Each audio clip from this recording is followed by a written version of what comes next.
And Katie Thompson for the prosecutor in declaring an emergency. Justin? Yep, good evening. I'm Justin Johnson from the prosecutor's office. As the summary stated, we are looking to provide salary increases for two of our classified employees of our victim advocate team, Katie Thompson and Elise Ziga. Ms. Thompson's actually filling the recently vacated VAWA position on the team. She'll be the designated advocate for all violent crimes against women cases in 7 out of the 10 common pleas courts. This position is completely grant funded, so the salary increase that we're seeking would be completely covered by the grant. As for Ms. Ziga, so she has been selected to be our office's next facility dog handler. As many of you know, we have employed Avery as our facility dog for the past 10 years. But earlier this month, he celebrated his 12th birthday and is now looking at retirement. So actually starting as of today, he's helping train his successor, who is a 2-year-old black lab retriever mix named Adam, who just graduated from the Companions for Independence Academy last Friday. So Mrs. Ziga's responsibilities as the facility dog handler will include additional caseloads as well as travel as it pertains to victim needs. And the salary increase that we're proposing would be covered with available funding that we have in our general fund. So did we sign Adam? He's an employee, yes, as of today. Yep. Fantastic, thank you. Do we have any questions for members of the committee? Members of council? Okay, with that, if I can have a motion? I have a motion for Ms. Darrow. If there's no other questions, she's moved on 2023-219. All in favor signify by saying aye. Aye. Those opposed? Item passes. And we'll call the Personnel Committee closed at 4:32.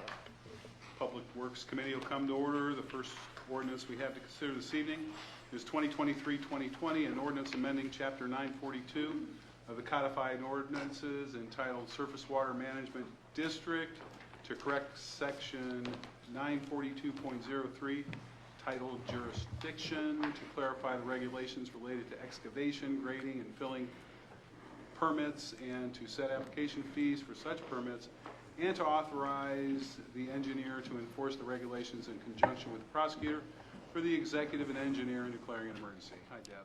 Good evening. Deb Matz, Department of Law Risk Management. So I'm just going to hit some highlights. If you have any technical questions, I'm not your girl. I got Dave Coombs. He can help me out. But the primary purpose of this is to amend the rules and regulations.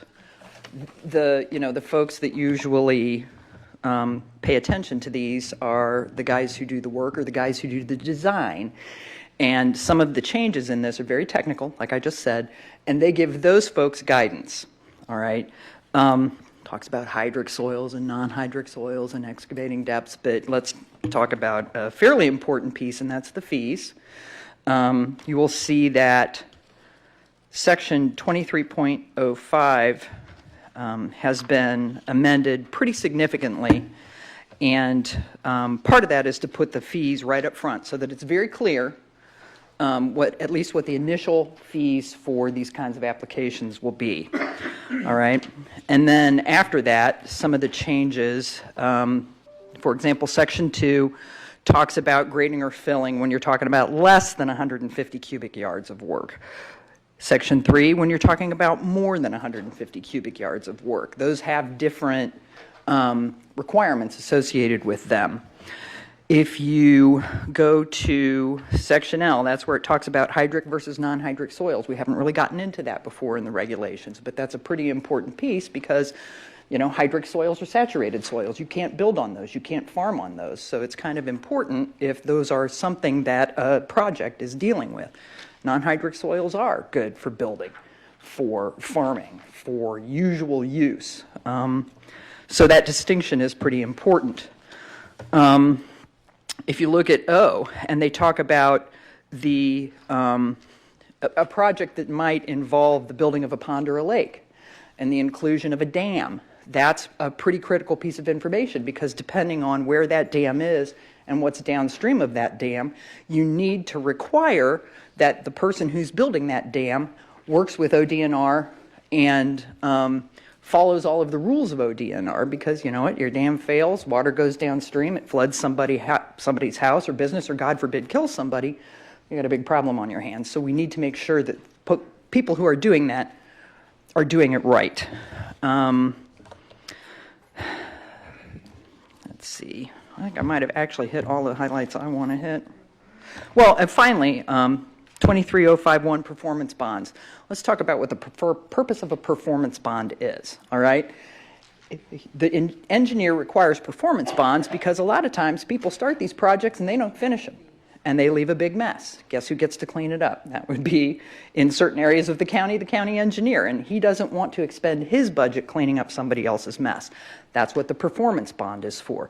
Generally, these projects can be fairly expensive, so the performance bond is, they can be kind of expensive, they can be kind of high depending on the cost of construction, because that's what the performance bond is. It's in at least the amount or 110% of the amount of the construction, but it gives the engineer the ability to complete the work and do it right. And then finally, enforcement. The prior provision just didn't really talk too much about how enforcement was going to occur. This section is, it's kind of, think of it like progressive discipline. It gives the engineer more options, gives them the ability to work with somebody who's engaged in, violating these rules to try and bring them into compliance before just dropping the prosecutor's hammer down on their heads. It maybe ensures that the engineer will be able to get them to follow the rules. And other than that, I'm happy to answer any questions or turn it over to Dave for the technical stuff. Thank you, Deb. That was a good summary of the legislation. Thank you. This has been requested by the engineer, and the staff notes are kind of, go right to the heart of the issue. And Heidi, is anything to add from the engineer's office? I don't have anything, Dave. Dave, you want to come on up and? I'll come on up, but Deb pretty well hit all the highlights and covered that. It's, Okay. Can you, for the record, tell us who you are and what office you're with, please? Yes, David Kuntz with the Summit County Engineer's Office. And anything you'd like to add to what Deb said? I'm just here, if you have any questions on any of the details, I'm more than happy to answer them to the best of my ability. This is just a little background. This is something that's been in place now for a few years in the Bath, what's now the Bath Subdistrict. Bath Township joined the Surface Water District a few years ago, and this has been in place for them and not used very often. It's been actually in force under the old rules county-wide for a year now, and we haven't had really many permits yet, but there's been a couple pending right now, and we look to get busier as more people become aware of this requirement. Often we find out after the fact, and then folks either stop work and clean up or get a permit, but we haven't had too many permits yet. So, but we've had enough experience to see need for these improvements and modifications. Very good. Thank you very much for the information. Appreciate it. Bethany, ladies first. Sorry, Jeff, and then you. Thank you, Mr. Chairman. I wasn't sure if this would affect agriculture at all in any way. No, there's an exemption for agricultural projects and for farming itself. That's under the exceptions. Okay, thank you. Jeff? Thank you, Mr. Chairman. Dave or Deb, with the performance bond, I've always been curious, if companies never have to pull or actually have to deploy the performance bond, do their rates go down the more they do in terms of what it costs them to get the performance bond, and therefore that helps them with their bid because it's not as costly as maybe someone else who had exposure to a performance bond? Generally, yes. It depends. It depends on whether they take on ever-increasing sizes of projects, what their experience with those projects is. There's a lot of different factors that roll into it. Has anybody ever executed on a performance bond that a person has put on a project? That kind of consideration. But it does. The more experience a company sees with projects of a size that they're trying to get a bond on, the more favorable their rate on the bond will be. Any other questions, members of the committee, members of council? Madam Just President. quick, so, thank you, Mr. Chair. So currently, is there just a one-size-fit-all on the inspection fees, or? No, actually, but the description of what the fees are is kind of buried in the language of the ordinance. Putting it out in a chart just makes it easier to find, easier to figure out what you're actually going to have to pay. But there's still language within parts of the ordinance that says, look, if your plan is really complex and it takes longer for the engineer to review it, we have the ability to increase the fee. But at least you know right up front, because it's, set out in that chart what the fees are going to be. Thank you. Any other questions, members of council? Gloria? No? Move on that. Any other questions from the public? All right, Gloria Rogers moved on 2023-2020. All in favor say aye. Aye. Opposed? Motion carries. 2023-221, a resolution authorizing the executive to execute any agreements, memorandums of understanding, or other documents necessary to participate with the City of Twinsburg in applying for an Ohio Public Works Commission grant funding for the Tinkers Creek Interceptor Sewer Project located in the City of Twinsburg in Council District 1 at a cost to the county not to exceed $50,000 for the Executive's Department of Sanitary Sewer Services and declaring an emergency. Thank you, Chair. Michael Vinay, Executives Department of Sanitary Sewer Services.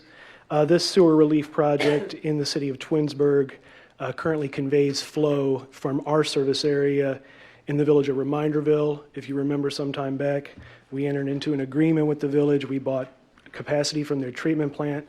That allowed us to abandon our treatment plant in Aurora Shores and direct that sewage out to the city of Twinsburg.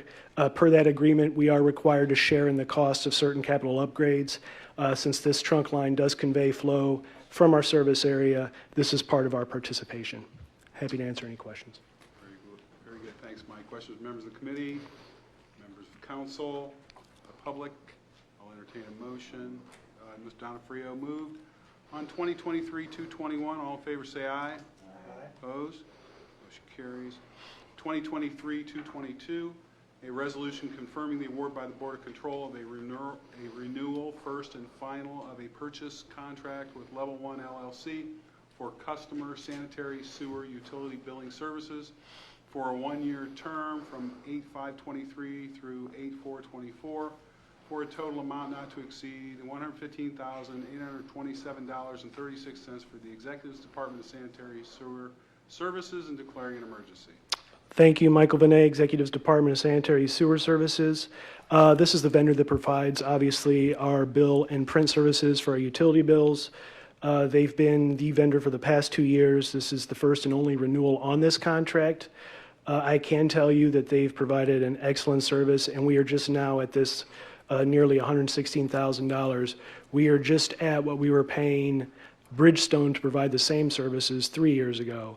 And in addition, we are saving approximately $30,000 a year due to Level 1 doing the file migration themselves to create the PDFs image that we use on our online billing system. So it's still a huge savings from where we were previously. Sounds good. Questions, members of the committee? Members of council? The public? Aaron Dickinson, you want to move on that one? Aaron Dickinson moved on 2023-222. All in favor say aye. Aye. Opposed? Motion carries. Thank you. Thanks, Mike. 2023-223, a resolution confirming the award by the Board of Control of a purchase contract with the Safety Company LLC, MTech Company at state term pricing for the 2023 Tract 60 remote controlled rotary mower in an amount not to exceed $60,450 for the engineer and declaring an emergency.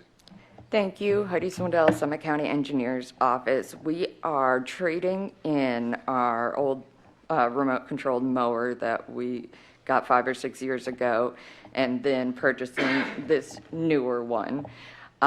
We use this mostly in our assessed subdivisions, so then we charge that money back to reimburse the motor vehicle and gas tax fund. But it's very helpful on mowing slopes, so the guys on the tractors don't get down there and, they can tip over or they have to push mow it. So this is a very useful piece of equipment for us. Happy to answer any questions. Thanks, Heidi. Questions from members of the committee? Members of council? The public? Gloria, you want to move on that? Lawyer Rogers moved on 2023-223. All in favor signify by saying aye. Opposed? Motion carries. 2023-224, a resolution certifying surface water management district charges to the fiscal officer for the engineer and declaring an emergency. Thank you. This is our annual legislation certifying the assessments to the fiscal office for the Bath Special District of the Surface Water Management District. This should be the last year you see these. Next year we will implement the new fees.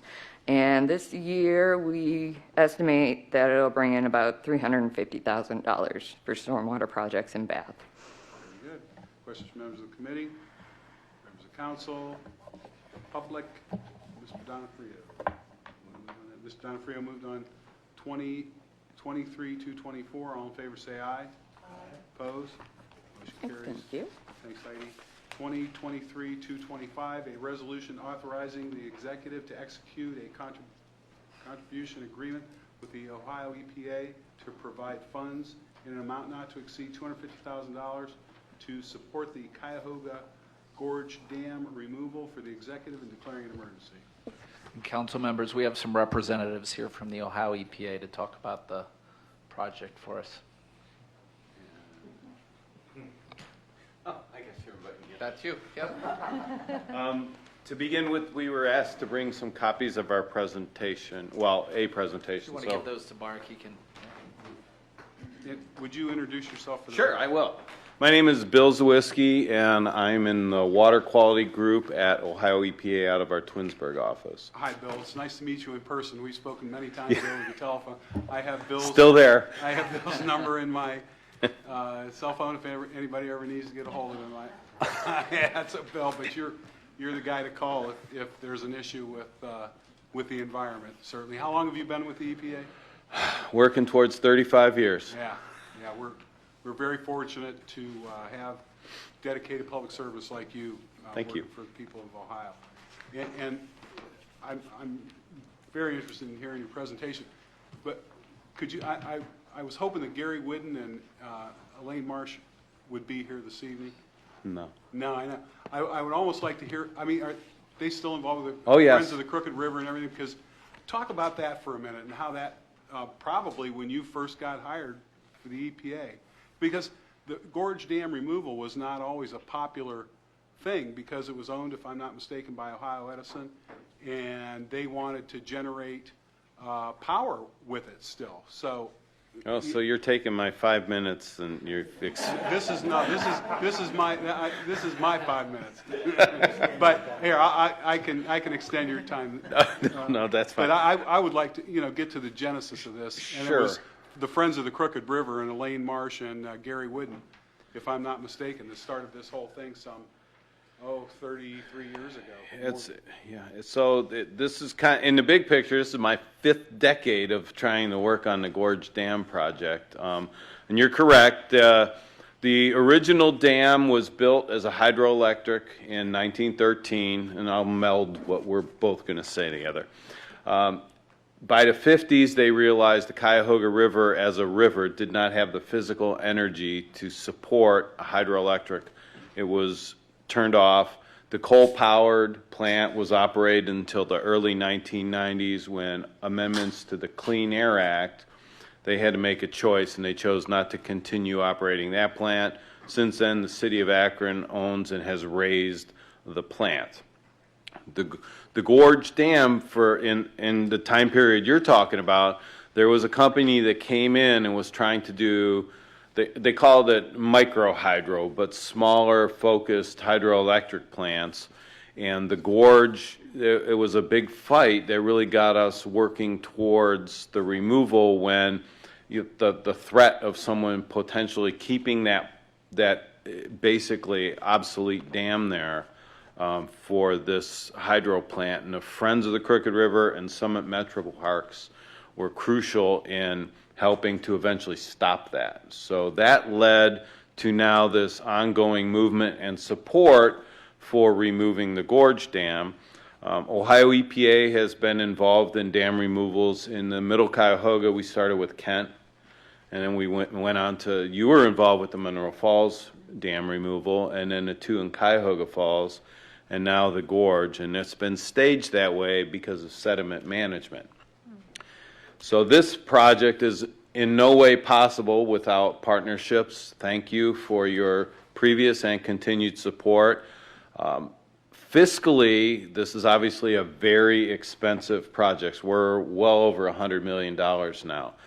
Without the advent of the Great Lakes Protection Fund and the Great Lakes Legacy Act, this is at the federal level, this would still be a dream. But the ability for them to fund 65% of the total project cost and us leveraging, so every 35% we come up with leverages continued funding from the federal government. And that's why all these partnerships, no matter how small, we leverage more funds with that.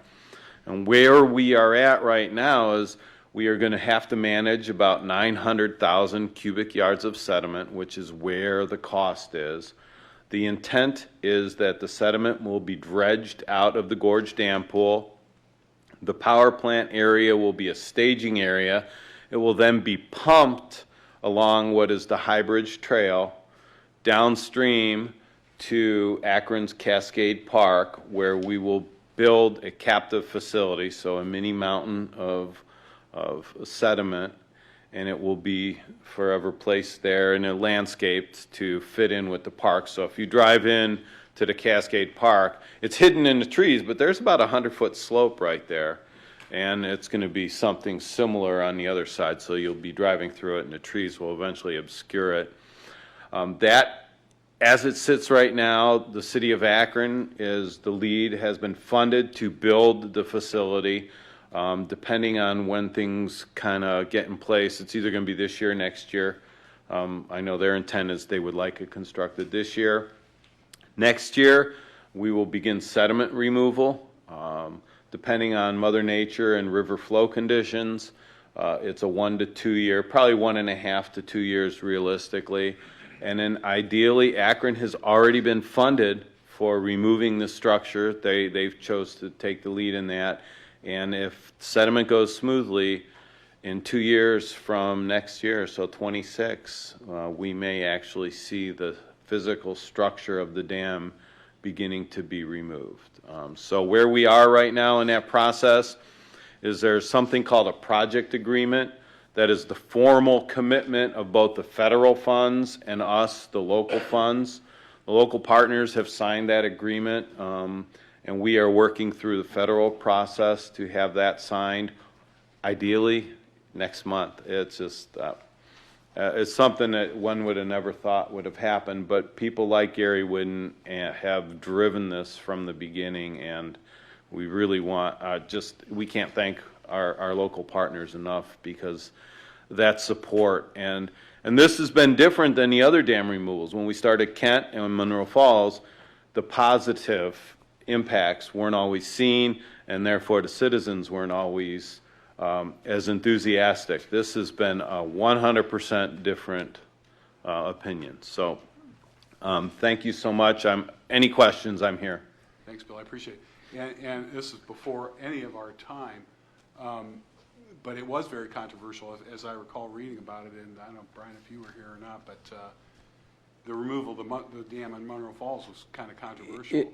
Yeah, it was new, and the state of Ohio was kind of at the lead of doing some of this, and yeah, it wasn't like the Gorge Dam project. Have you spoken with Elaine and Gary about? Oh yeah, I'll see them Friday, Saturday. I would love for them to come down here. Sure. Next Monday night if they're available, and we could recognize them. I tell people that I call Gary Whidden, and if you saw him, you'd know. Oh, I've seen that guy. Right? He's kind of distinctive looking. Gloria, you know Gary, don't you? I call him Moses. Moses parted the Red Sea, but this guy almost single-handedly. People thought he was nuts 35 years ago, talking like this. Like, oh yeah, right. They're going to spend, hundreds of millions of dollars to take this dam down. Sure. Well, here we are, and he's going to, hopefully. We keep telling him to eat healthy and exercise. Exactly. He needs to see that. Yes, he does. He needs to see that. He's getting on in years. Jeff Wilhite. He does look like Moses. Bill, there's work going on right now on Cuyahoga Falls Avenue. Yeah. Does that have anything to do with like a pre-work going on with that? No. With that project? That's just something that just happens to be going on? What, the two things are kind of intertwining. Akron is continuing to work on some combined sewer overflows, so the last big tunnel is going along the same path we are doing, so there's been a tremendous amount of coordination, but they are separate. And Bill, I want to thank you too, and mirror what John said.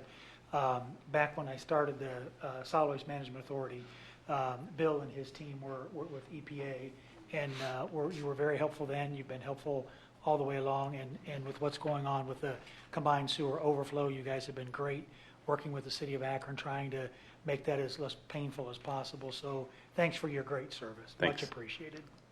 Okay, questions from members of the committee? John Donofrio. I have a lot of fly fishing friends, and they were kind of excited because they thought maybe the steelhead trout and pike may increase for fishing down there too. Is that true, you think? So I have a tough time with steelhead because it's an invasive fish, but for those that fish for it, we know historically the Great Lakes sturgeon would swim to the base of the Great Falls to spawn. So there are historic records. I used to say last century, but that's 2 centuries ago now.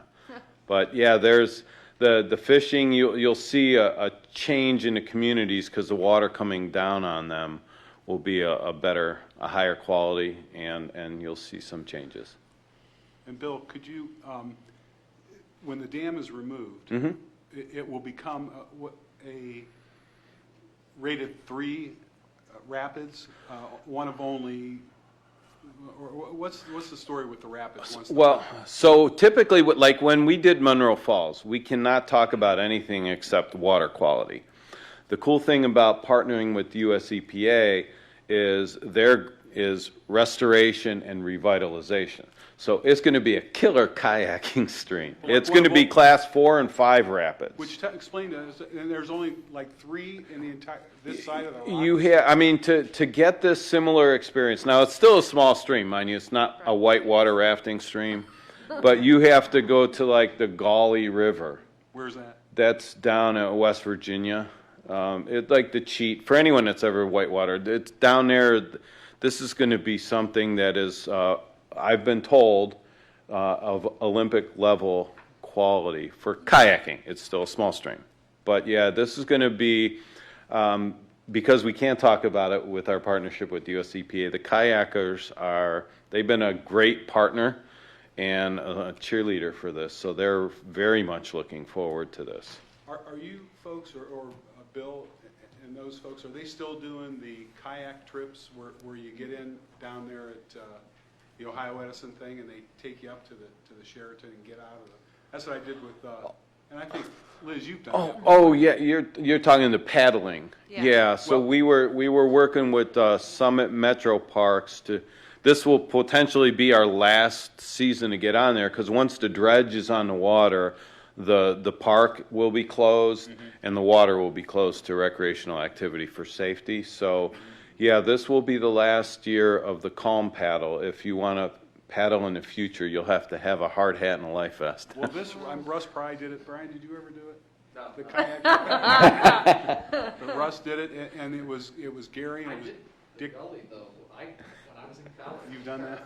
Oh yeah. But it was Dick Pearson, remember Dick Pearson? And it was Dick and I think Gary Whidden, and they would invite some officials to meet them down there. You get in a kayak and you paddle up toward the Sheraton and get out and kind of just, look there. It's absolutely prehistoric down there. If you ever get the chance to do that, it's amazing. Unchanged for probably thousands of years, I suppose. Yeah, I mean the valley itself is part of the original, the river valley. It's just because of the water, it's a little taller at the upper part, but it's gorgeous. That's great. Question, members of the committee, Gloria Rogers. Couple questions. Oh, You said the federal government's providing 65% of the cost. that is correct.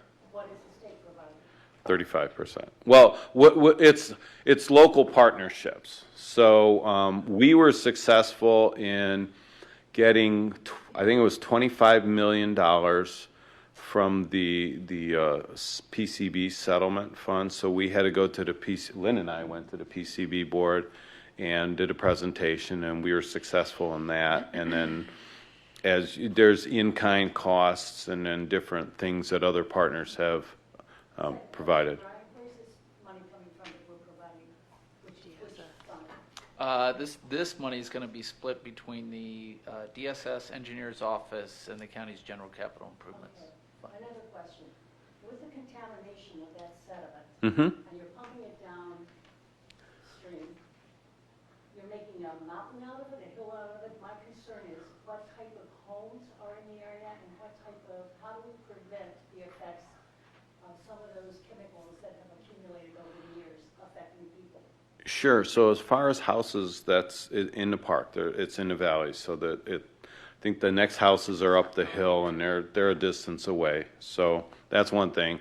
The second part, as far as the contaminants, when we were looking for the Great Lakes funding, in 2009 and 2011, US EPA did a very big study of the sediment. And what it told us, and without the talking about the contaminants, it's icky, but not too icky.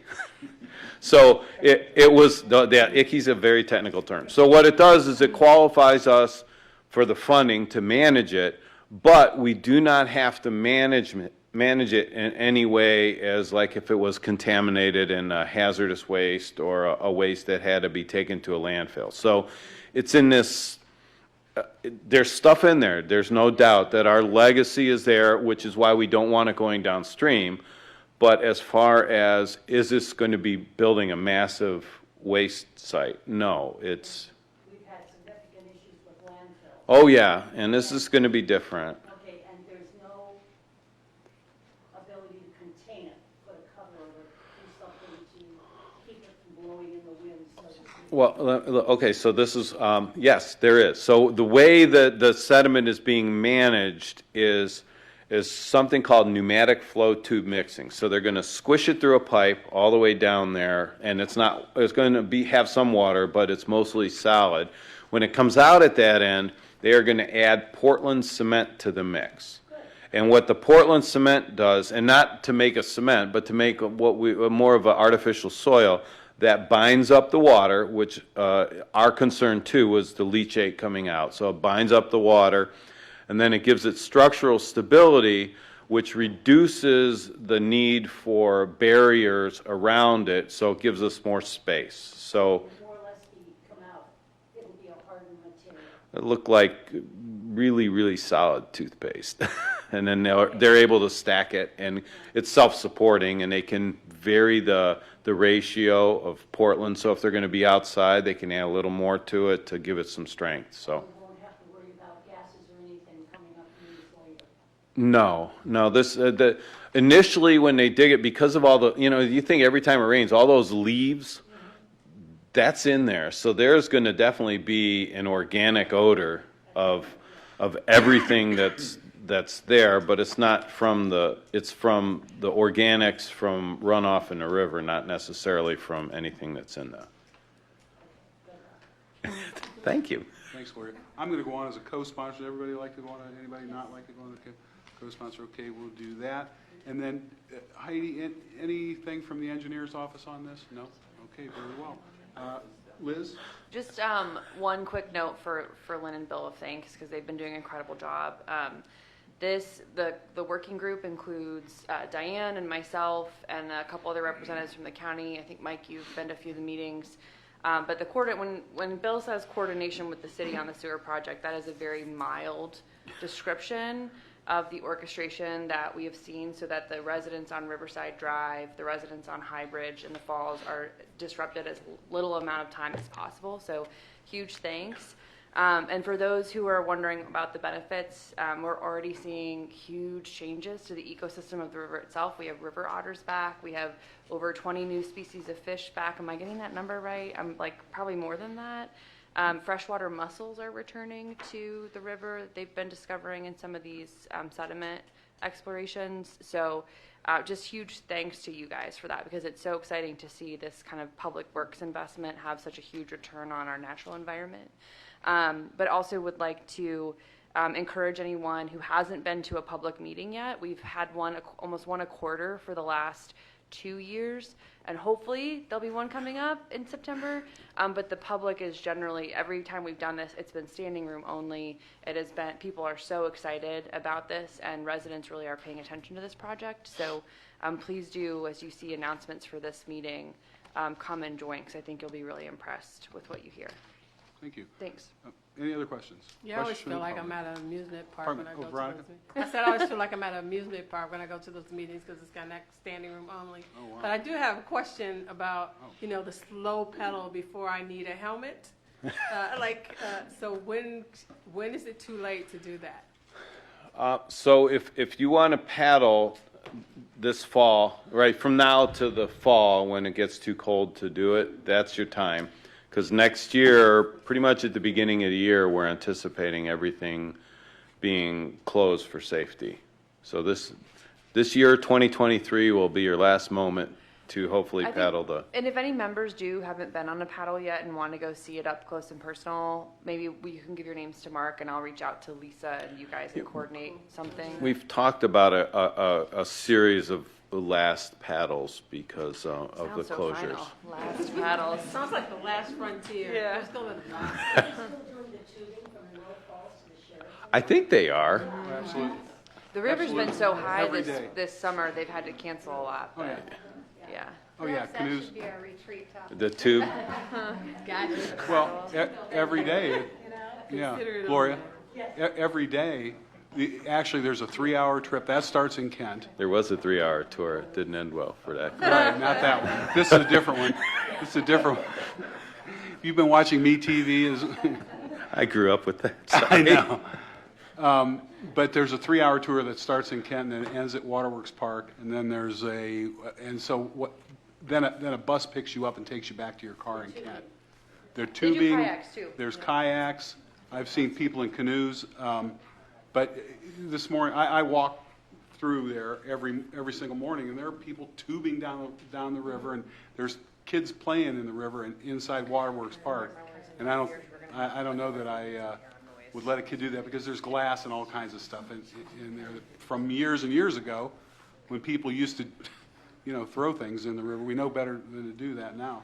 But yeah, that's all going on. And then the 1-hour tour is from Monroe Falls to Waterworks Park. Yeah, and you park right there at Brust Park. You park in Monroe Falls. You park your car, and then you tube more kayak down to Waterworks Park, and they bring you back. And it's pretty inexpensive, really, to do it. But it's all day, every day. It's like a bustling little business down there. It's great. It's great. So, okay, thank you, Bill. Mr. Donofrio, you want to move on that? Mr. Donofrio moved on 2023-225. All in favor, say aye. Thanks, Bill. Aye. Opposed? Motion carries. 2023-226, a resolution authorizing the executive to execute an Ohio Public Works Commission grant application and associated documents with the City of Akron as lead applicant for the Bowery Street Bridge over Ohio Canal Rehabilitation Project located in the City of Akron and Council District 5 at a cost to the county not to exceed $50,000 for the engineer and declaring an emergency. Thank you. Heidi Swindell, Summit County Engineers Office. The OPWC grant application deadline actually got pushed back this year, and so we're doing these now. The City of Akron approached us and asked us to partner with them on the Bowery Street Rehab Project. Partnering with another community with their financial assistance gets you extra points on the grant application. We do set aside about $250,000 a year for projects, kind of for these community partnership projects. And I'm happy to answer any other questions. Any questions from members of the committee, members of council, the public? Mr. Wilhite, you want to move on that? Mr. Wilhite moved on 2023-226. All in favor signify by saying aye. Opposed? The motion carries. Thank you. Heidi. Is there any other business to come before the Public Works Committee? Then we're adjourned. Planning and Economic Development will come to order at 5:10. Our first piece tonight is 2023-227, a resolution confirming the award by the Board of Control of change order number 1 to a professional services contract with 4 Points Architectural Services, Inc. for additional design services for the Summit County Parking Deck Improvement Project located in the city of Akron in Council District 5 in an amount not to exceed $45,000 for a cumulative increase of 77.59%, for a total amount not to exceed $103,000 for the Executive Department of Administrative Services Physical Plans Emergency. Hello, sir. Hi, Craig Steenley, Executive Shapiro's Office of Administrative Services. Basically, what we did was we started out with a $500,000 project, then it went to $1 million, and as we got into it more and looked at it and stuff, we really needed to take it up to about $2 million, which would take us out. What our plan was over the next 5 years, where we wanted to be with the parking deck for safety and also sprucing it up, making it nicer, painting the stairwells and things like that. So there was an increase in the design fees for the architect. And what drove the need to increase so drastically? Was it structural problems? Structural, well, yeah, mostly structural. The precast in the front, we started finding the metal that was in it was rotting and rusting away and stuff, which really drove this. Okay. Any questions from members of council? Yeah. Mm-hmm. On On High Street, yeah. Mm-hmm. And then down, yeah, the sides and stuff, but basically the exterior is what I meant, yeah. Yeah, the part that it actually sits on, right, and goes down into and stuff, underground is starting to fail and stuff, and we needed to replace some more. Will this be done in phases? Will the deck be usable? Yes, no, the deck will be usable. We actually are working with ABM. They're going to help us out. They run the deck for us, and they've done multiple projects like this, so they're going to help us, you know, how to mark off levels and half a level and things like that, and keep the deck actually functioning and operating while we're doing it. What time frame? How long will this take? Probably 6-7 months total.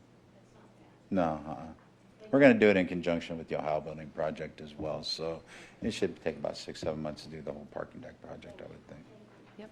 Any other questions? So will we get those lions while we're out there? The lines, In front of the courthouse. that's in 2 weeks. We're going to clean them and, yeah, and make them look nice. Yeah. Well, there's some structure that needs to be done as well there, so. Do I have a motion? I have a motion from Ms. McKinney on 2023-227. All those in favor signify by saying aye. Aye. Any opposed? The ayes have it. Thank you. 2023-228, a resolution conforming the award by the Board of Control for a 5-year full maintenance service contract with Cone Inc. for elevator maintenance at 6 county buildings located in the cities of Cuyahoga Falls and Akron in Council Districts 2 and 4 for an amount not to exceed $128,280 for the Executive's Department of Administrative Services Physical Plans. Mr. Stanley. Again, Craig Steenley, Administrative Services, Executive's Office. So we put this out to bid, and Kone was the low bidder, and which I'm happy to move on from Schindler, truthfully. We haven't gotten the level of service that we were paying for and stuff, and it's been difficult at times. So it was time to And where is Cone based? What's their, I believe they're up in Cleveland as well. any questions from committee or members? Mr. Willhite, would you like to move? 2023-228. I have a motion on 2023-228. All those in favor, please signify by saying aye. Aye. Any opposed? The ayes have it. 2023-229, a resolution authorizing the executive to execute a lease agreement with Summit Art Space, an Ohio nonprofit for educational and/or charitable use for the executive and declaring an emergency. Mr. Montgomery. Thank you, Madam Chair. Phil Montgomery from the Executive's Department of Finance and Budget. This is a renewal or a new lease for the Summit Art Space Summit Center building over on Market Street. So just to introduce the Executive Director, Heather Meeker, who's here, but as we look at what this lease is, there's some general cleanup, a little bit of tweaking to the utility coverage and what we're doing, but I just want to remind Council of the investment that between the Executive's Office and Council, in the last bond issuance, we included $1 million for updates and improvements to the facility, and Heather's here today to talk to you about the great things that they're doing over at Summit Art Space and what we're doing in the community as it looks to those things. So again, this is a straightforward renewal of sorts of this agreement. Nothing drastically changed, but it does have a 5-year term with 2 5-year renewals, so a total of 15 years. just to solidify our commitment to the arts in the community. And with that, I'll turn it over to Heather. Heather, thank you. If you want to say your name and organization for the Sure. record, please. I'm Heather Meeker. My pronouns are she, her. I am Executive Director of Summit Art Space. I'm delighted to have the opportunity to address all of you. Nicole Mullett, the Executive Director of the Arts and Culture Sector Support Organization Arts Now, is quick to remind us that before the pandemic, the sector generated more than $1.4 billion in economic activity in the Akron area, employed more than 17,000 people, and generated more than $768 million in wages and income in the Akron metropolitan statistical area. During the pandemic, decreases in employment and economic output in this sector were 4 times as large compared to the overall Ohio economy. Our recovery in Ohio is slow, but it's chugging along. Artists and creatives were among the first to feel the impact of the pandemic, and they work in one of the last sectors that will fully recover. That said, through the Akron Summit Cultural Plan, we have a roadmap that many communities across the country do not. The work to identify priorities that will help us to build the landscape we want to traverse was done before the pandemic, and we must continue to work hard to invest time and resources, human, physical, and financial, to fully leverage those priorities. Summit Art Space hits all of those priorities in many ways, but the priority we are most engaged in is number 4, talent. You all know that artists have benefited from 140 East Market Street for 20 years. Prior to 2015, we were the Akron Area Arts Alliance, and at that time, its leaders reorganized as Summit Art Space to provide local artists and the community a place to work, share, sell, and celebrate. Just before the pandemic, Summit Art Space further clarified its mission. Today, we operate as a local nonprofit artist incubator, connecting artists with the resources that they need to thrive creatively, professionally, and financially. We provide low and no-cost studio and rehearsal space, galleries, professional development, and community programs for local artists in Summit and contiguous counties. Those services are needed more than ever before, and our ability to subsidize rents via our nonprofit mission and during the pandemic, the CARES support that came through the county provided stability for our 35 resident artists and organizations that help them navigate a very difficult period, and that period continues. Last year, we served more than 600 local artists and educators, hosted 30 exhibitions, and displayed 832 artworks by 302 artists, including 35 virtual artwork exhibitions on our website. We are not just a visual art organization. We support performing arts organizations as well. We have 3 small and emerging theater companies that rehearse in our building, and Summit Choral Society. If you are ever there on a Tuesday night, it is a joy to move through all 3 floors and to hear the choral singing that is on every level of that wonderful building. We welcomed more than 6,500 on-site visitors during public hours, special events, and exhibition openings, including our quarterly art walks. Our next one is September 8th. I hope to see you all there. And Artist Sunday, which is the Sunday after Thanksgiving on November 26th. We do not charge admission. Our public hours are free. Our parking is free. We believe, I'm going to lean into something that Keith Haring said, that art is nothing if you don't reach every segment of the people. And for us, that is very much what Summit Art Space is about. Even though Keith is not a local artist to the Summit County, he started out as a local artist, and I hope you all have seen that amazing exhibition as well.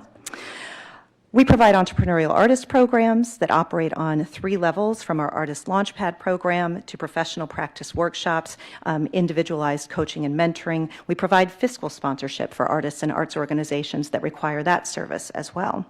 All of these wraparound services for practicing artists provide connections with local artist peers and professionals.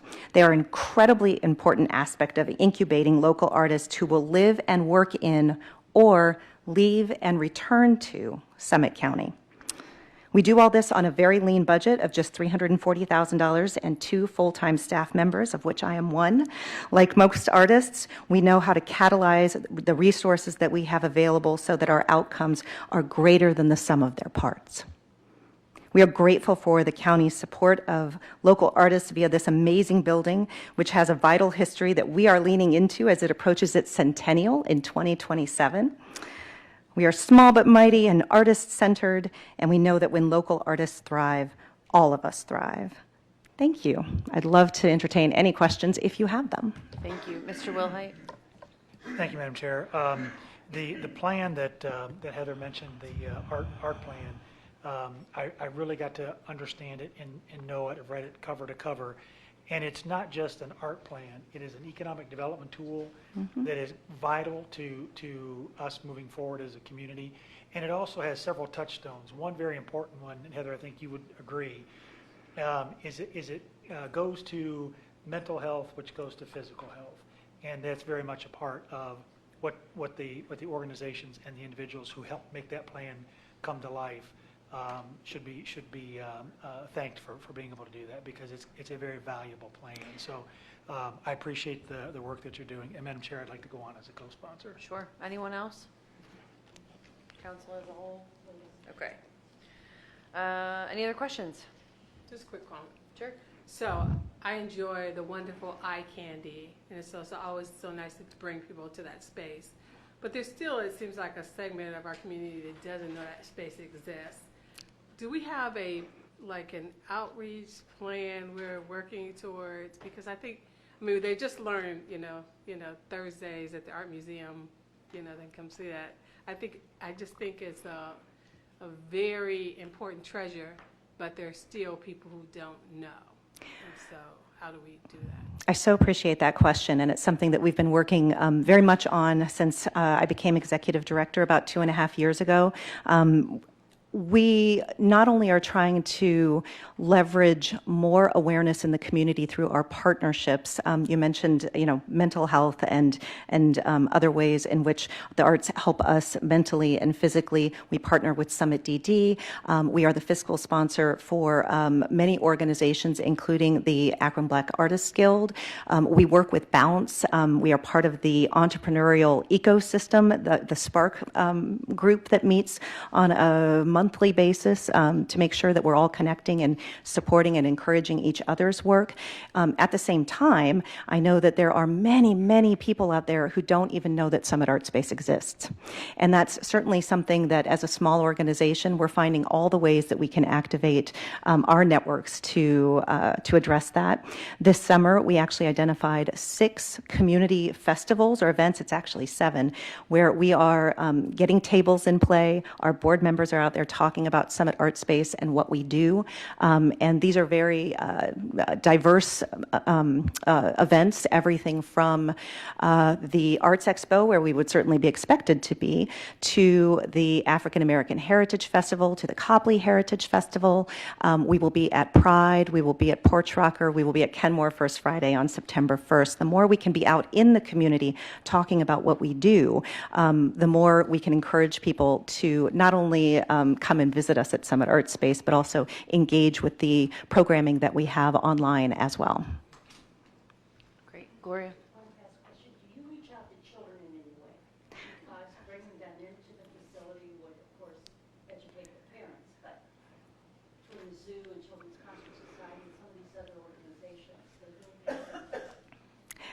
The answer is yes. One of our overarching goals as an organization is to create a pipeline of future local artists and artist supporters. And in order to do that, we have to make sure that that children are coming into the space.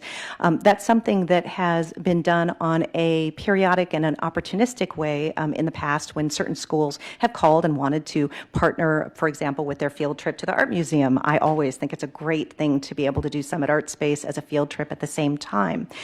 We just received a grant from the Ohio Arts Council to pilot a new program called In Studio, where we will be working with Akron Public Schools, middle school and high school students, sort of aligning that with the essential experiences that happen at our neighbor next door amongst elementary students for the Akron Art Museum. In middle and high school years, we want them to come and be introduced to local artists, to see what local artists are doing, to see that that is a profession that they can actually move into if they would like, or as an avocation, something that's really important for them to contribute to their quality of life, and that supporting local artists makes all of our communities better. So they will be coming in this year. Hopefully we'll have about 25 different schools represented, and I hope that we can continue to grow and expand that program in future years. Okay, this is just my last thought, final thought, because I think it's, again, just a great treasure. you know, like when you're with all these groups, you get lost sometimes, you know what I mean? And they don't really see you.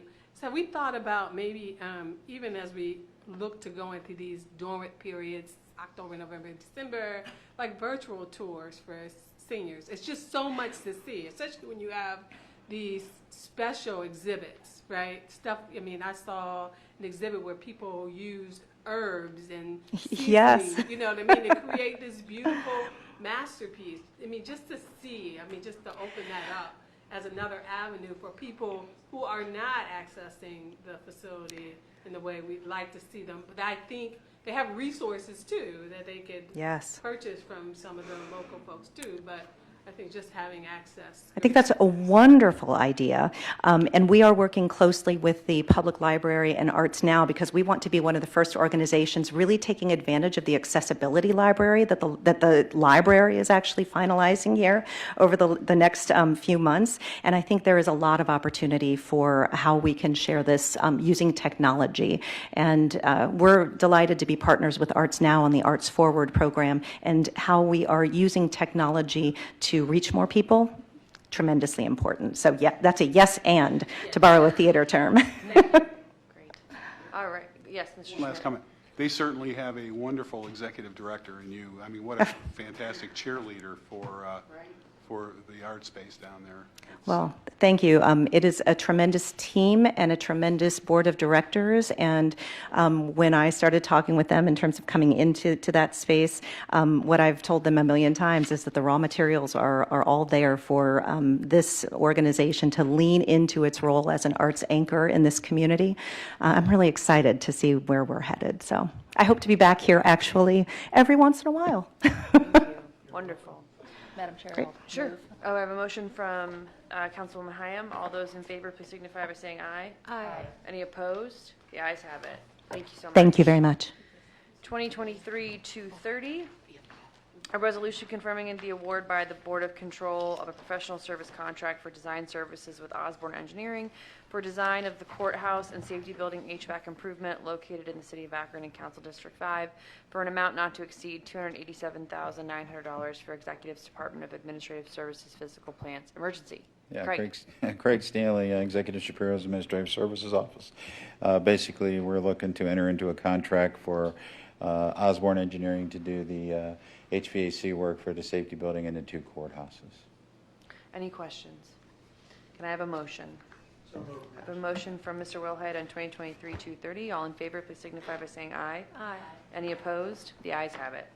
2023-231, a resolution confirming the award by the Board of Control of a professional service contract with Retzel Consulting Solutions as a best practical source to provide economic development strategy, project management, and consulting services to the county for the period 9/1/22 through 8/31/23, with two options to renew for additional 1-year terms in an amount not to exceed $90,000 for the Executive Department of Community and Economic Development Emergency. Ms. Diane Dawson. Good afternoon. Diane Miller Dawson, Director of Community and Economic Development for the County Executive. We are seeking permission to enter into another agreement with Retzel Consulting. Jason Dotson, who you are all familiar with, is here to make some comments, and thank you. Thank you, ma'am. Did we get the dates addressed That already? was the one thing. The dates on this are off by 1 year. So it should Oh, be, yeah, that makes sense. yeah, This is it should this be was from last year. 9/1/2023 to 8/31/24. I just Alright. assumed it was because we bought all these years, we got one free. No, 'cause we're missing this year. Guess not. Brian will be here all night, everyone. Exactly. So Jason Dodson from Russell Consulting Solutions in Russell and Andrus. And I can confirm that Russ did do the, what are we calling it, the quiet paddle? Because I was there. Gary Whidden took us, yes. It's like the three most uncoordinated people ever to get in kayaks at the same time. So it was, yeah, it was a thing to do. It was amazing.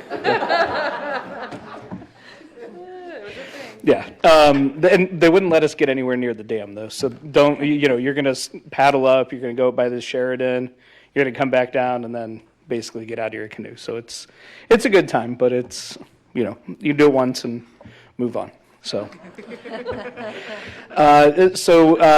Council President Sims asked me a few minutes ago to go ahead and just, in my comments, talk a little bit about what we're doing with the Black community here in Summit County. And I think probably just for the sake of time, what I'll do is try to address that specifically, as well as kind of weave that into what we're doing overall. And I think it'll paint you a good picture of what Rutzel does in conjunction with the county's economic development department, as well as the county's partners in Elevate Greater Akron. So there was a write-up that I had put together, and I think Mark sent that off to everybody this morning. And I think probably first and foremost about some of our work within the African American community is that kind of top of line number there, where last year we did 305 business visitations, and 43% of those business visitations were with disadvantaged businesses, either Black-owned businesses or women-owned businesses here in the community. This year we've done 147 visitations so far, and we're currently on pace to actually increase that by a few percentage points. We're at 46% this year with that activity. I can tell you from talking to other folks in the economic development area, both in Northeast Ohio and just generally around, that's probably one of the most robust calling programs that you're going to find in this area. And certainly from outreach to minority business owners and disadvantaged business owners, I don't know that anybody around here, anybody we've ever talked to is doing that work. And that actually comes from a consultant that we collectively brought in to review kind of where Elevate Greater Akron sits right now and to kind of retool some of the strategies. And they were kind of blown away with those numbers that nobody else is really doing that type of work right now.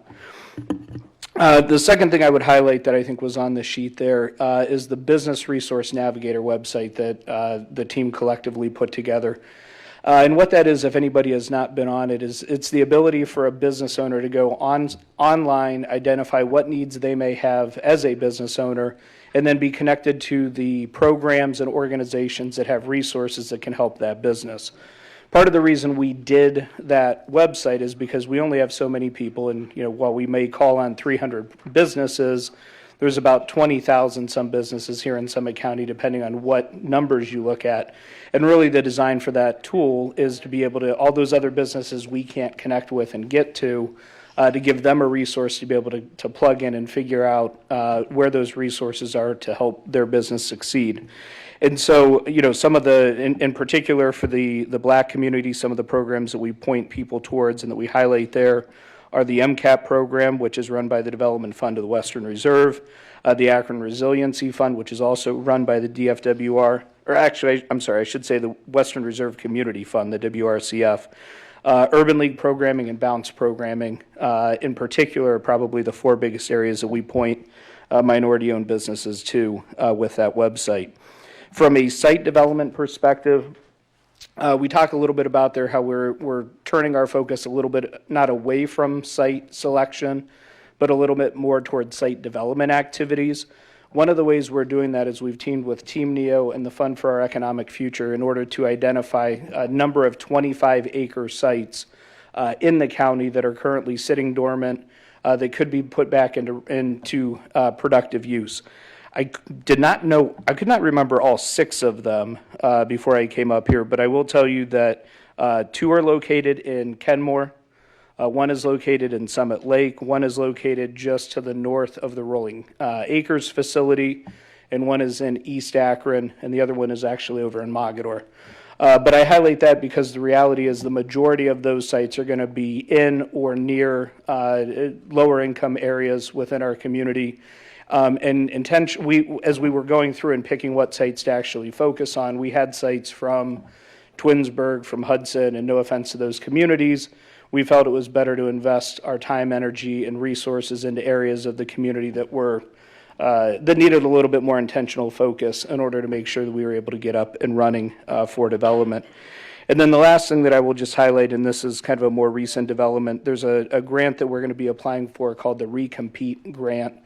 And it's about getting, is it 22 to 45-year-old individuals? Yes. Getting individuals within that age group back into the workforce and highlighting and targeting areas within our community where there is very high unemployment and underemployment between those age groups. And so right now we're working on a grant to identify areas that correlate to our job hubs, which generally overlay East Akron, North Hill, Kenmore, downtown, and Firestone Park / Summit Lake, and to apply for a grant that would enable us to increase or improve transportation, childcare, and other resources that have historically served as impediments to employment for individuals in those areas. Essentially, if you look at those areas, that's where a lot of our traded sector jobs are located in this community, but a lot of people that live there aren't actually getting those jobs. And so what we want to do is be able to provide, whether it's education, transportation, childcare, the opportunity for them to do so. So those are just a few things we've been working on over the last year, but I wanted to talk about those a little bit in relation to the Black community here in town. So just a point of clarification. Sure. You know, we know, born out of the whole Elevate Akron piece was the exclusion of Black community from economic development. Yep. So I hear all the other anecdotal stuff we're going to do. Do we currently, because it's been a while now since we started this work, do we have any figures in terms of what that economic impact has been specifically to the Black community? Because I know we talked about disadvantaged businesses, and sometimes they kind of get rolled together. Have we really pulled those numbers out to look at the impact on the economics for the Black community? So I would have to get with our data person in terms of the macro level data there. What I kind of focus on and what I'm going to be focused on primarily for you all is the business engagement. And those are the numbers that I know I'd be able to pull to you in terms of the businesses that we're engaging with and the amount of resources and dollars that we're connecting people with in the community. Yeah, I like that too. Yeah, so for example, when we connect people with the MCAP program, being able to say, here's how many businesses went through, here's how much they were able to receive in funding as part of that program. In terms of where the macroeconomics lie with the community, I would have to check with our guy at the chamber to see if he has that data and what that data may look like coming out of the pandemic. I was wondering if Opportunity Akron might actually have that data, and that's something we have to look at to get for you. Right. Because they focus specifically on that piece. Yep. Any other questions from Rita? It's the Greater Akron Business Resource Navigator. Rolls off the tongue. And can you tell me how is that being communicated to local businesses? It was rolled out in February, and it was rolled out through essentially any business contact that the chamber, the county, the city, and a number of our different economic development partners rolled that out. There was a press release, there was a lot of talk about it, and there was actually a person at the chamber at the time whose job was to continue to promote that within those businesses. She left about a month and a half to 2 months ago, and I talked with the head of the chamber this morning, and he has identified a new person to serve in that role to continue to promote it. But if any business goes to the chamber website, you can get connected that way. And does that communicate through other local chambers as well, or just the Greater Akron Chamber? I will check with them. I think it's primarily through the chamber, through the Greater Akron Chamber. Are there any other questions from members? Sorry, Aaron, I can't see if you're. It's okay. Good. Ms. Sims? So just to that point there, you know, part of when we started looking during COVID, because we've invested quite a significant dollars to try to get some of these small businesses, particularly Black businesses, back on top of their game. They had no connection to the chamber, and so that's been a lot of work. So if they have no connection to the chamber, you know, some of these resources, you know, that is still a challenge about how that's getting communicated and whether they understand how they benefit from that. But we actually have an effort to go out and try to connect with those businesses. Okay. We have 2 people who are doing that work. Yeah, the other thing that changed. And we have 2 people. We have one that works for the county and one that works for the chamber. Okay. Right. The other thing that changed during the pandemic is it was the first time that we actually had a good local list of minority-owned businesses. And so coming out of the small business grant that we ran, we were able to collect data for 1,200 local minority businesses that we never had before. And so when we talk about outreach for the Resource Navigator, or really any other program, those 1,200 businesses are now plugged into those communications, and they would not have been previously. So I think, and that's why it's so important, and to your point, I know you, I've been with you at the beginning of this. Sure. And so that we're able to see clearly, you know, disadvantaged minority business, because that's a big word, disadvantaged business, because that's a big word, and where we're having the real impact for the reason why we began this work Right. from the beginning. And we actually identify within disadvantaged businesses, Black-owned businesses, women-owned businesses, veteran-owned businesses, and down the list. Thank you. Mr. Wilhite? I have a motion on 2023-231. All those in favor, please signify by saying aye. Aye. Any opposed? So I take it we were done talking about it? Did you have another question? I didn't know if you would ask if there were any other questions. Anyone else? Great. Motion carries. Thanks. Thank you. 2023-232, a resolution approving the award of the Board of Control of a ground lease agreement with Crown Castle LLC, a best practical source for a cell tower at the Fish Creek Wastewater Treatment Plant located at 2910 North River Road, Stowe, Ohio, in Council District 3 for a 5-year term with 9 options to renew for an additional 5-year term for $12,000 for the first year with a yearly 1.5% increase for each year thereafter, and 25% of any of the rental proceeds received by Crown Castle LLC from any users or sublessees for the Executive's Department of Law, Insurance, and Risk Management, and declaring an emergency. Ms. Matz. Deb Matz, Department of Law, Insurance, and Risk Management. We have a number of different ground leases throughout the county, and with towers that are built on them. We also have towers that the county owns and has deployed in our public safety radio system. So, you know, towers aren't an uncommon occurrence for us. This particular tower will be built at the wastewater treatment plant in Stowe on, and it's a fairly big piece of land, so it's on some land that is not being utilized by the Department of Sanitary Sewer Services. They will be responsible to build the tower, connect it to utilities, operate the tower, maintain the tower, pay us rent, pay us a share of the proceeds of any rental that they get by renting out space on the tower. They do have, I think, 4 companies that they're already dealing with, so they will be accepted from that. I don't know who those folks are yet. I will be finding that out shortly when I get the actual lease.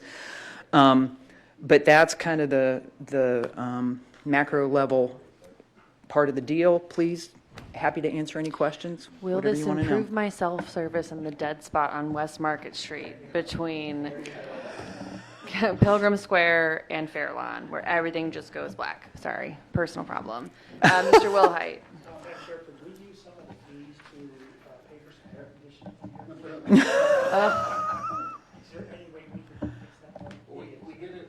It's a one or the other. It's freezing or hot. Well, let's go for refrigerant.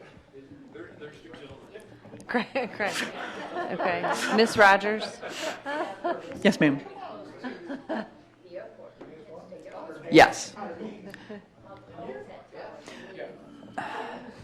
So I know, I have talked to the Crown Castle folks about that specific issue for a couple of reasons, not only because of it's close to the airport, but we have tower in Stowe. I wanted to make sure that there was nothing about this tower that was going to interfere with the Hey, folks, the use of our tower. let's all dial in here for Deb, please. Thanks. So they've, and I know what the height of the tower is. I can't remember it off the top of my head, but it should not in any way, manner, shape, or form interfere with the functioning of the airport. Yeah, because that's very close. And 5G, Yes. Yep. Any other questions for Deb? I just don't want to plane it. Same. Pretty sure they don't want a plane hitting it too. They're all students out there. Ms. McKinney, would you like to move on this? Yes, I'll move. A motion on 2023-232. All in favor, please signify by saying aye. Thank you. Any opposed? The ayes have it. Thanks, Deb.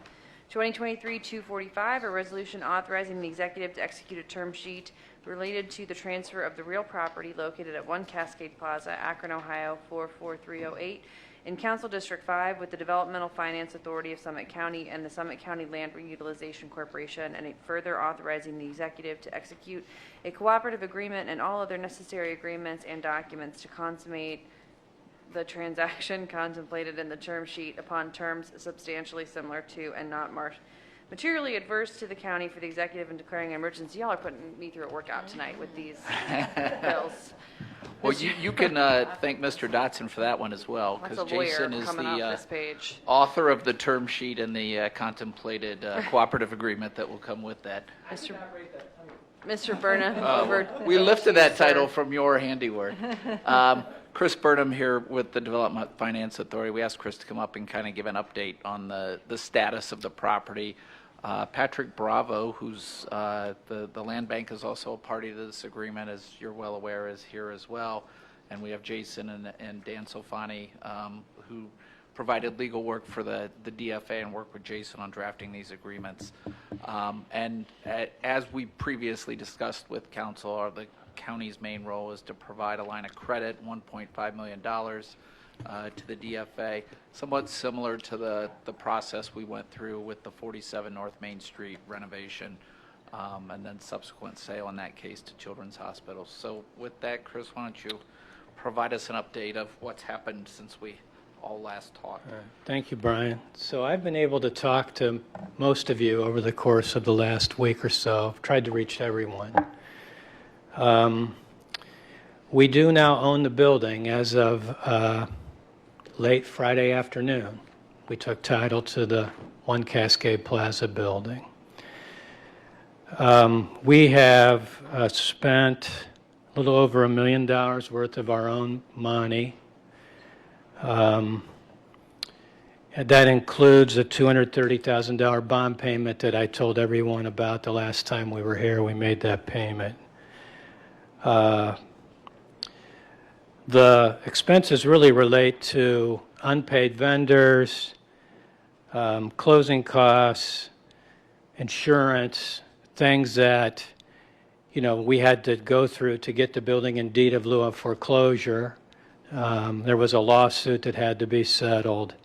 But we own the building free and clear. It's about 55% occupied. We know that there's about $150,000, give or take, monthly lease payments. Given the lateness of our ownership and when the next bond payment is due, we won't make that from cash flows. We'll end up making that payment. The plan will be to work with our partners, will be the county, the land bank, probably the city to some extent. City's agreed to defer ground rent to help us with the cash flow. They actually have 2 entities that are in the building paying rent. Within the year, ideally the end of 2024, we're in a position after identifying, who we jointly would determine are likely developers that can pull a project off of that size, which is likely to be a mixed-use development, keep as many of the existing tenants in and convert to residential. We would then sell the building. So, Brian, is there? Yeah, Jason, we should probably touch on a couple of the little trigger things that are in the term sheet and contemplated. So for our county line of credit, we are extending this $1.5 million line of credit through December 1 of 24. Coincides with Chris's timeline that we believe is necessary to get this property back into a productive use. Interest-free. It can be, under the terms of this agreement, extended for 1 additional year, but then there's interest due at a rate of 4% on the line of credit thereafter. As much as anything as an incentive to keep this thing moving along. We also had some discussions about the the sale of the property, the combined efforts of the group in terms of that sale. Ideally, the goal is to get back all of the costs that are being sunk into it, along with the tax liabilities and bond payments that are outstanding. But knowing that that could be difficult, we put some triggers in that require the consent, I think, in terms of the base bid, that all of the parties have to agree if that's the case. And I don't know if there's anything else you want to elaborate, Jason, on that space or any of the other terms. So I should have mentioned that because everyone I talked to, they know that we have a waterfall, which would be any amount of the line of credit we draw and the county gets paid first. DFA gets to get its expenses back. And then to the extent there's something left, we would prorate that according to the taxing authorities, taxing revenue that they would get off the building, and then the land bank would be paid. So with that, I'll ask Jason. Can I ask just a quick question before we do that, which is how, of all you mentioned vendors being unpaid, have they all been made whole now? Everyone's been paid, or we couldn't take title to the building. Got it. Okay. Following that question, the previous owner, He's gone. yeah, he's gone, but did that million cover him, or did we? He didn't get anything. He's already taken plenty out of the building without being compensated. It's called deed in lieu of foreclosure. Jason can explain the legal, but basically you assume liabilities to get the current owner out of the property. I'm not gonna. No, I mean, no, that's very well done. Yeah, the only other thing that I guess I would add, Chris and Brian explained it well. In terms of the waterfall and the payment of the taxing subdivisions at the end, and Councilman Donofrio, I mean, you know this more than anybody. I mean, this building, without what the DFA is doing, what the county's doing, what the city's doing, helping out in terms of their land lease or ground lease and everything, typically this would be a situation where this thing would be heading into receivership, it'd be heading into tax foreclosure, and it would be heading into a situation where those taxing subdivisions aren't going to get any or most of their tax revenue anyways, that not only the delinquent money, but even stuff going forward here until that were to get resolved. So, one of the things, as Chris and Brian said, the intention is to try to get this building sold at a level that all of those taxing subdivisions get everything back that they can. But we do have to be realistic in knowing that, that might not be able to happen. And there is a mechanism that if all the parties agree to sell it for less than that, then they can. And if that is the case, then those communities would get their pro rata portion of what they otherwise would have gotten. So whether it's the school district, the city of Akron, our levy agencies, the goal is to try to keep them as whole as possible. But market conditions are going to, have factors on that. And so, I just think that everybody needs to be, that was kind of a little bit of back and forth as we were putting this together, and everyone just needs to be mindful of that going forward. And for the 1.5 million line of credit, is it predominantly just cover costs until we do sell, or do you envision having to actually do some work to the building to make it sellable? We were able to acquire some due diligence items as part of the settlement. We know one roof in particular needs some repairs. I didn't mention that we've retained a property manager. I think I told everyone, we own the Ocasek building, and the city's a master tenant, and we have a partnership of Tamarios and Blickel. OKSK manages that building for us. They've done a really good job. We're bringing them over to do Cascade, and there's a couple guys that have been in the building. One guy's worked there for 38 years. Blickel hired both of those guys. So ideally, we don't have any major expenses. It could happen. There's an escalator in the building. We actually already did some elevator repairs to the freight elevator. And, like I said, there's cash flow, so hopefully they'll be sufficient to meet our operating expenses. Great, thanks. Any questions from Ms. Darrow?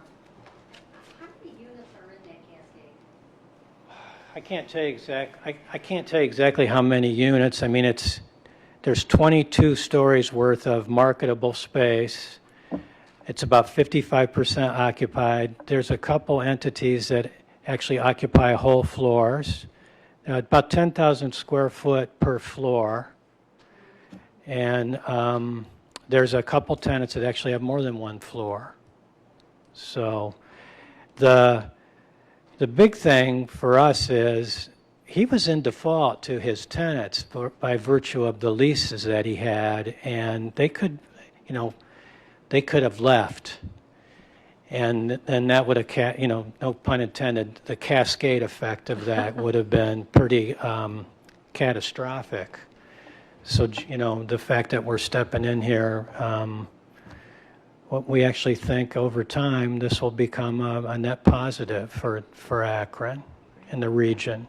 It's a 200,000 square foot building. Mr. Wilhite? Sure, thank you. I just wanted to compliment all of you because from the last meeting to now, a whole lot of work has happened and it's moved in a very positive direction. So thank you for that work. And Madam Chairman, I'd like to go on as a co-sponsor, please.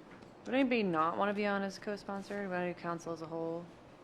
Ms. McKinney, you have I want to be on it. Do you have a question? Yeah. Yeah, sorry. Go ahead. Thank you. I just want to thank you for the shepherding of this, because this really is an iconic building and in the heart of downtown. So, Well, thank we you. appreciate it. Chris hasn't gotten a lot of those thank yous lately on this building. It's been a tough task over the last few months for Chris and his team. So, Great. Yeah, thank you. Mr. Schmidt? Maybe after we get it all fixed up, LeBron would be interested in investing in it. That'd be nice if that would happen.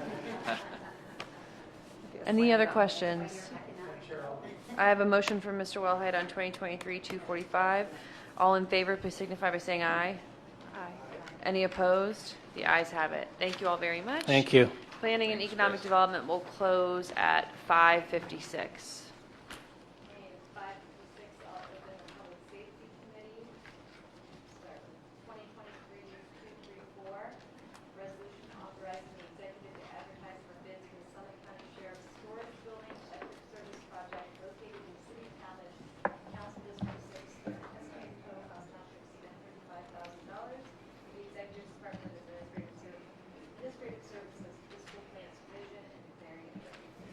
Yeah, Craig Sneely, Executive Shapiro's Office, Administrative Services. Basically, what we have to do is separate the electric service. All the electric was running through the old school, and the mayor got a grant to tear the school down.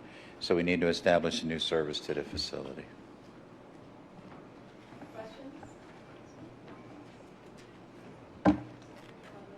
I'll move on 234. Thank you.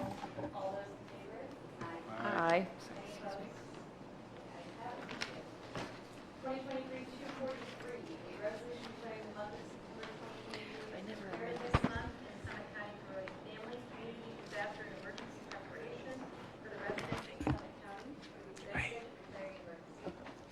All right, good evening. Tommy Smoot, Executive Department of Public Safety, here to thank you for adopting September as National Preparedness Month.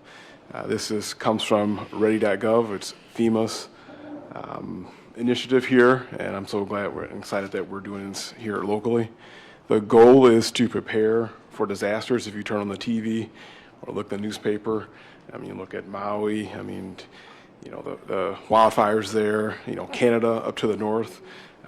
Disasters are all around us, and it can be anything from, hurricanes to floods to earthquakes. We had tornadoes, so severe weather here, over the weekend. So now is the time to prepare. The 2023, the theme this year is the protection or preparation of older adults, and those are the ones that are usually the most disadvantaged. Whether social or economically disadvantaged during a disaster. So making sure you help out your loved ones, your mothers, your fathers, your grandparents, your loved ones, making sure that everyone's taken care of so they're prepared and ready for disaster. So, Madam Chair, may I go on as a co-sponsor? Or Yes. Would you like to do council as a whole? Aaron, I'll move. Okay. Ms. Darrow, were there any questions?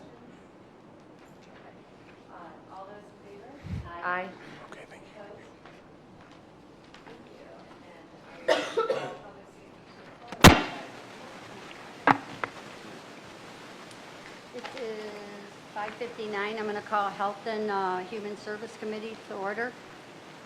Resolution 2023235, a resolution authorizing the executive to execute a renewal, third and final, of a one-stop operator services contract with the Summit and Medina Workforce Area Council of Governments pursuant to the Executive's Department of Job and Family Services will provide one-stop operator services at Ohio Means Jobs Summit County Center for 1 year term from 7/1/23 to 6/30/24, for which the county shall be paid an amount not to exceed $226,767.93 for the Executive Department of Job and Family Service and declaring an emergency.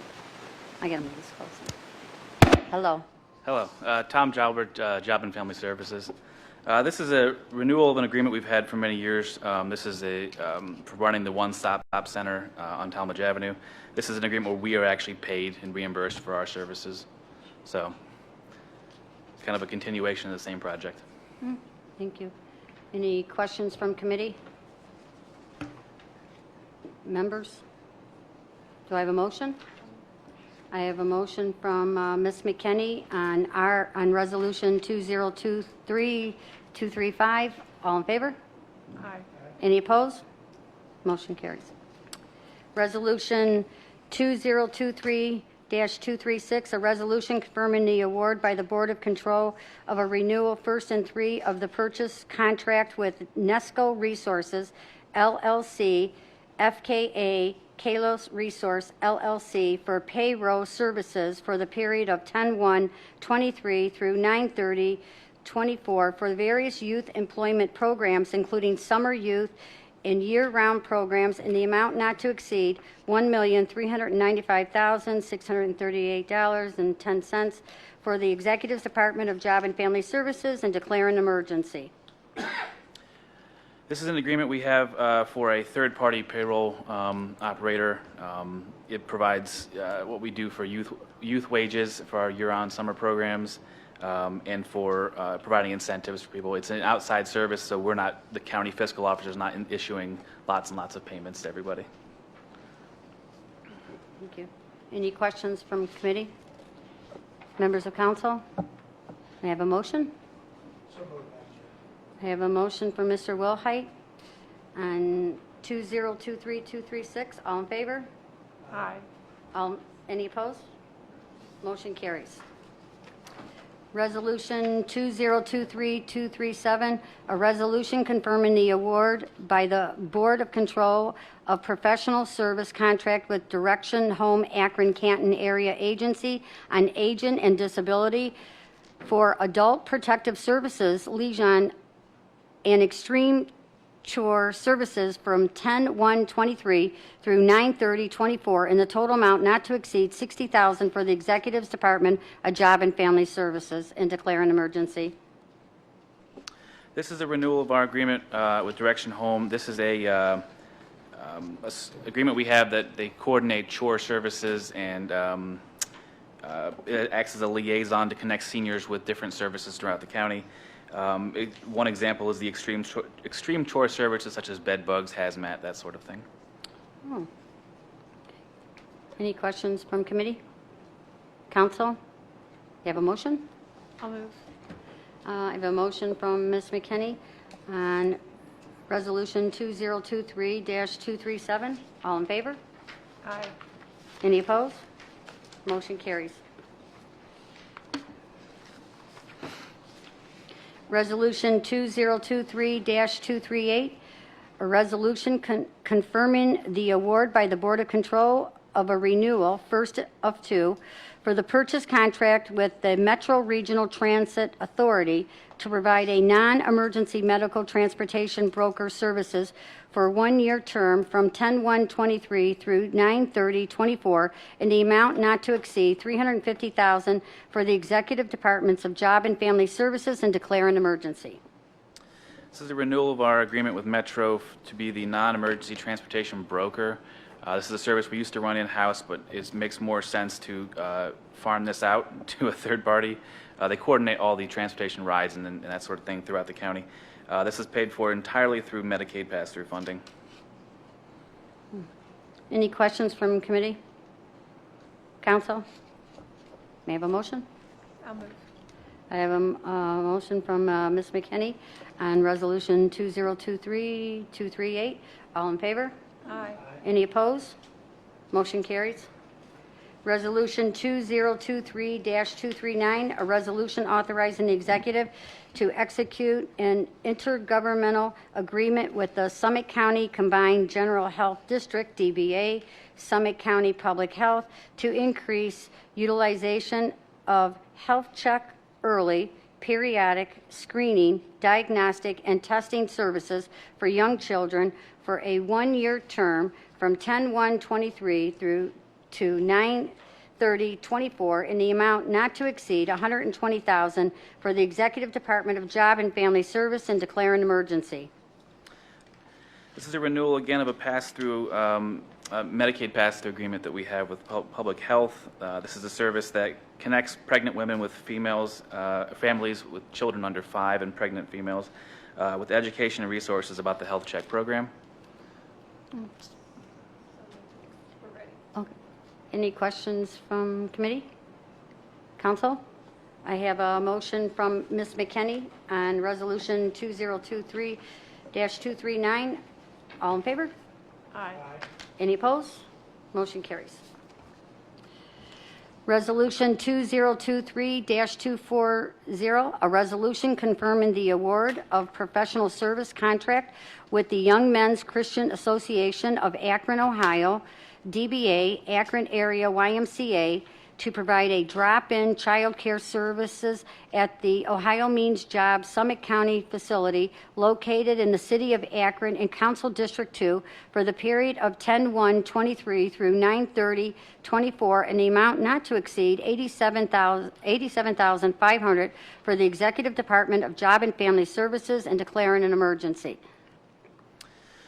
And again, this is a long-standing agreement we've had with the YMCA to provide child care services at the Ohio Means Job Center. This is child care service for, those that are there for work activities, our Ohio Means Jobs partners, work, CCMUP, that sort of thing. Any questions from committee? Council? Motion? I have a motion from Ms. McKinney on Resolution 2023-240. All in favor? Aye. Any opposed? Motion carries. Resolution 2023-241, a resolution authorizing the executive to execute, subject to approval by the Board of Control, change order number 1 to increase the purchase of net services for calendar year 2023 for various vendors as set forth in Exhibit A for the Executive Department of Job and Family Services and declare an emergency. This is a item brought forth because we need to increase the general encumbrance to pay for net services. These, again, are pass-through dollars directly from Medicaid, flowing directly to our Medicaid net providers. Any questions from committee? Council? Motion? I have a motion from Mr. Wilhite on Resolution 2023-241. All in favor? Aye. Any opposed? Motion carries. And let's see. Resolution 2023-244, a resolution declaring the month of September 2023 as Recovery Month in Summit County and encouraging the residents of Summit County to join in this acknowledgement for the executive in declaring an emergency. Good evening, everyone. My name is Kim Patton from the Summit County ADM Board. The County of Summit ADM Alcohol, Drug Addiction, and Mental Health Board first would just like to thank the members of County Council, County Executive Shapiro, as well as Council President Sims for presenting this resolution this evening. The ADM Board and its partners, we recognize the ongoing impact substance use disorders and mental health concerns have on our community, and we're committed to providing Summit County with the resources as well as support necessary in order to promote recovery for all residents. Your recognition of September as Recovery Month serves to underscore just how important the community is to an individual's recovery journey. On behalf of the County of Summit ADM Board, as well as our system and our community, we thank you for your commitment to those who work tirelessly in the fields and to those who are dedicated into improving their lives through their ongoing journey through recovery. Welcome if there's any questions. I would like to go on as a co-sponsor on this. Council as a whole? Okay. Any questions from committee? Council? May I have a motion? Oh, I'm sorry. We heard reports in the media that about a week ago there were 9 fentanyl overdoses within a very short period of time. Yeah, there were from Friday to Monday the week before last, there were 7 overdose deaths here in Summit County. A couple weeks prior in a neighboring Cleveland. county, there were 9 Yeah, overdoses, okay. yes, in Cuyahoga in a I'm getting 24-hour confused. period. What are we doing, if anything, to stop this? Right. So with that public health advisory that was released in the last couple days, we monitor this information in real time. We coordinate with our medical examiner to get information. As of August 11th, so as of Friday last week, there were 123 confirmed overdose deaths here in Summit County for this year, with an additional 29 suspected. So as we know, it takes time in the medical examiner's office to make those confirmed deaths. So what we have done in our efforts with the ADM board is we've really just tried to increase our presence in the community and really reach those communities where maybe they don't have all of the resources or providers that are out in the community. We're going to them, we're meeting with them, we're trying to be innovative with our approaches, we're trying to think outside the box and target those communities where we're seeing those spikes. We are able, with our data, to look at various zip codes in each zip code where we may see where those higher incidents are occurring. And then from there, we partner with our providers as well as Summit County Public Health to coordinate events such as going out there and holding Narcan distribution events, having just really going out into the community and talking. We've more recently started to partner with non-traditional partners, such as local barber college, to increase efforts to promote awareness and for them to work with their customers and talk and distribute not only the Narcan in their barbershops, but also give them the tools and resources necessary so when someone presents, they are confident and know where to refer them for that assistance. How does that compare with last year as far as the deaths? So right now, we are right on track to meet. In 2022, we had 247 overdose deaths. So right now, we are on track to meet that number, if not possibly exceed that number. So we're continuing our efforts in trying to get out there, get in the community, and also offer. We've opened up a process of looking at how to work with those non-traditional partners to increase our efforts as well. Yeah, that Narcan distribution is very important. Yes. And so that is ongoing, and Yes. you're going into the zip codes where the problem is. Absolutely, and everyone at our ADM board, staff-wise, has been trained to distribute Narcan as well. So when we go out into community events, if we have an information table, a resource table, we can also distribute that Narcan as well. Very good. Thank you. Thank you for what you do. Thank you, Madam Chair. Who are the partners? Like you're talking about you're going out and meeting with the partners. Are you talking like churches or? We work with many members in our faith-based community, not only for substance use awareness and as well as mental wellness promotion. So we are meeting with many members of the faith-based community. We've met recently with members of our refugee communities and leaders in our refugee communities, as well as with the Barber College initiative, as well, of trying to just partner. We also just recently wrapped up filming of doing some with youth in our community, public service announcements in regards to awareness and related to marijuana use. So we're just trying to constantly engage our community partners and our youth as well, to reach our youth with getting back to school and we know peer-to-peer messaging is much more impactful. Are some of the deafs like more like younger kids, or is it like middle age, or? I have the data right here. So we're looking at the breakdown. I don't have the age breakdown right now. I will say it is right around roughly between that 25 to 45-year-old. Of the total 152 overdose deaths that we have, 71% are Caucasian, 26% are African American, 3% are other. When we look at breakdown by sex, we see 68% are male, where 32% are female. Well, thank you. And we've also seen 82% of our deaths include the substance fentanyl. So right, that's primarily, largely contributing. So over the last 5 or 10 years, like we're not seeing the drug crisis diminish. We're still battling it. Okay. Very much so. And the recent overdoses, do we have a sense whether that is also fentanyl or what is causing it? Yeah, absolutely. Fentanyl is pretty much, as I mentioned, 82%. We also have the introduction of xylazine, which they've coded as tranq dope. It is not, it cannot be reversed with naloxone. So we are starting to see that come slowly trickling into our state and also into our community.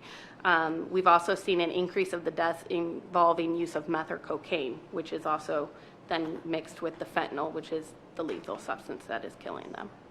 And the 7 deaths that occurred recently, are we still seeing a lot of emergency admissions, or whatever caused that, is that ongoing? As far as what we're seeing with, are you talking about emergency room admissions or visits? Or, yeah. Yeah, so we are seeing more and more individuals because they have the Narcan at home or the naloxone. They're not calling necessarily for emergency department visits. We have seen a very slight increase in the emergency department visits, but unfortunately, these folks just aren't even making it to that emergency room yet. Councilwoman, I have from the medical examiner in the last 3 years of comparison. Yeah. I can share that with council. Thank you. Thank you. I will say that the public health has been very open to coming out to any community groups to talk about how to utilize. Right. I hosted a meeting in Talmadge earlier. They came out and did a great presentation, offered. They also have the recovery-friendly workplace. Correct. That comes out and talks to employers, so we connect them with some of the chambers. And so there's a lot of, like, all the groups that we're involved in, community groups that we're aware of, making those referrals and making sure they're aware that public health will come out and educate and get access to the tools. Yes. Any further comments? Do I have a motion? Bethany raised her hand first, so I'll grab. I have a motion from Ms. McKenney on Resolution 2023-244. All in favor? Aye.